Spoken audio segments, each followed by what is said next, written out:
When I was writing my book on contentment, the question I often got was, is contentment complacency, and what's the line in between it? And this weekend I was listening to Elevation, a fantastic talk between pastors Holly and Stephen Furtick, and he asked the same question. So I just wanted to clarify. If you know what happens in your body neurobiologically when you're engaged in the practices of contentment, meaning being rooted in faith, practicing gratitude, appreciating your life, self-compassion, acceptance, and being present focused, you will see that it's almost impossible to be complacent because those practices do several things in your body. For one, all of those practices of contentment lower stress in the body. If our body isn't constantly flooded with cortisol and adrenaline, we have an optimized immune function with lower rates of inflammation, which means we live stronger and healthier and have more energy to carry out the processes to achieve our goals.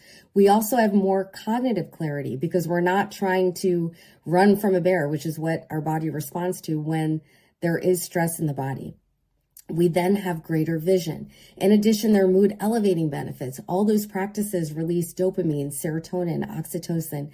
This means greater motivation, greater willpower, greater vision, more expansive thinking, a happier mood, and desire to connect with others. We have over 3,000 studies just in self-compassion, one of the tenets of contentment, that show that people who practice self-compassion have greater test scores and success outcomes when it comes to work. It's so important that we do not conflate complacency and contentment.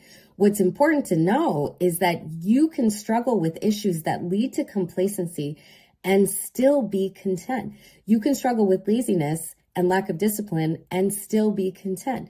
You can struggle with issues of unworthiness and still be content. You can struggle with fear and doubt and still be content.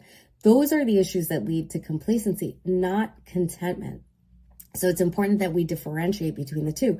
What contentment will help you do is achieve your goals, but let go of a specific outcome that you need to feel worthy and happy because you already found that in the practices of contentment. So just wanted to clarify that for anyone out there who has asked that question.